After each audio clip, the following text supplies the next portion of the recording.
गुफ़िर लहू मा तक़द्दम मिन ज़ंबि। हुज़ूर सल्लल्लाहु अलैहि वसल्लम ने फरमाया, जो रमज़ान में ईमान के साथ और सवाब की उम्मीद में क़याम करे, रातों को जागे, उसकी साबिक़ा ज़िंदगी के सारे गुनाह माफ़ हो जाते हैं। अल्हम्दुलिल्लाह, अल्लाह ताला ने हमें और एक रमज़ान में दाखिल होने का मौका दिया।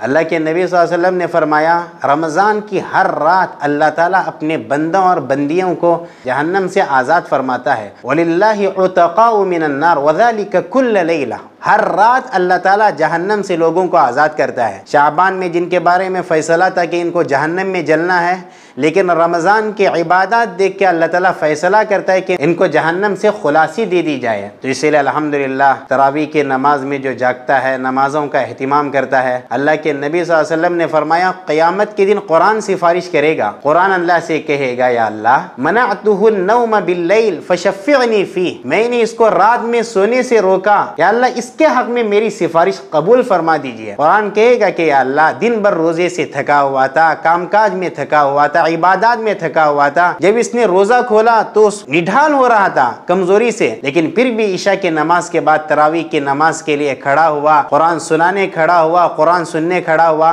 तो अल्लाह ताला से कुरान सिफारिश करेगा। आजकल एक कल्चर आम हो रहा है कि मस्जिदों में देखिए, पहले दूसरे रोजे में माशाल्लाह मस्जिदें भरी हुई रहती है, जैसे जैसे 2-3 रोजे खत्म हो जाते हैं मस्जिदें खाली हो जाती है। किसी ने 4 रकात नमाज पढ़ ली, किसी ने 6 रकात तरावी पढ़ ली, सलाम फेर लिया, घर में चला गया, बाजार में घूमने लगा। ऐसा कल्चर न बनाओ। हज़रत उमर रज़ियल्लाहु अन्हु के ज़माने में एक मरतबा देखा, ईशा की नमाज के बाद मस्जिद में मुख्तलिफ लोग अलग अलग नमाजें पढ़ रहे हैं। तो हज़रत उमर रज़ियल्लाहु अन्हु ने चाहा कि तरावी पे सब सहाबा को जमा किया जाए। तो हज़रत उबई बिन काब रज़ियल्लाहु अन्हु को इमामत की जिम्मेदारी दी और 20 रकात तरावी का एहतिमाम फरमाया। उस वक्त सहाबा ने भी इस पर अमल किया और सहाबा के बाद से मुसलसल इस पर अमल जारी है। तो ये अल्लाह के नबी का हुक्म था हमारे लिए, अलैकुम बिसुन्नती व सुन्नतिल खुलफाए राशिदीन अल महदीयीन, तुम्हारी जिम्मेदारी है कि मेरी सुन्नत को लाजिम पकड़ो और खुलफाए राशिदीन की सुन्नत को लाजिम पकड़ो। तो उमर रज़ियल्लाहु अन्हु खलीफे राशिद, और अल्लाह के नबी ने फरमाया, अज़्ज़ु अलैहा बिन नवाजिज़, उसको अपने दांतों से मजबूती से पकड़ो। तो आजकल अफसोस होता है कि 4 रकात पढ़ के बैठ जाते हैं या बाहर चले जाते हैं, 6 रकात पढ़ के बाहर चले जाते हैं,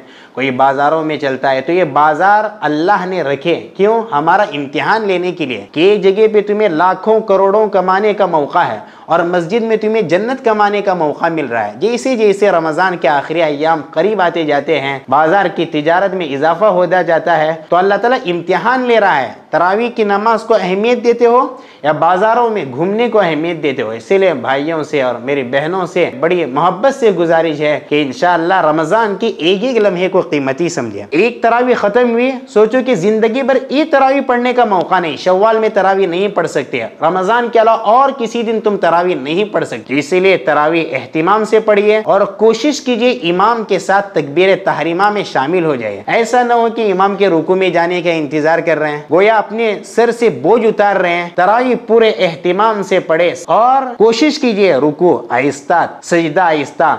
हुफ़ाज़ से भी गुजारिश है कि रुकू, सजदा और तमाम अरकान एहतिमाम से अदा कीजिए। ऐसा न हो कि जल्दबाजी में हम तरावी पढ़ रहे हैं, अपने सर से बोझ हल्का कर रहे हैं। तो इंशाअल्लाह ये एहतिमाम से पढ़ेंगे, ये चीज़ हमारी आखिरत में महफूज रहेगी, तुम्हारे दिल में खुशी महसूस होगी कि इंशाअल्लाह हमने तरावी पढ़ ली। यकीनन अल्लाह ताला आखिरत में हमें इसका अजर देगा। अल्लाह ताला इस पर अमल की तौफीक अता फरमाए। व आखिरु दाअवाना अनिल हम्दुलिल्लाहि रब्बिल आलमीन।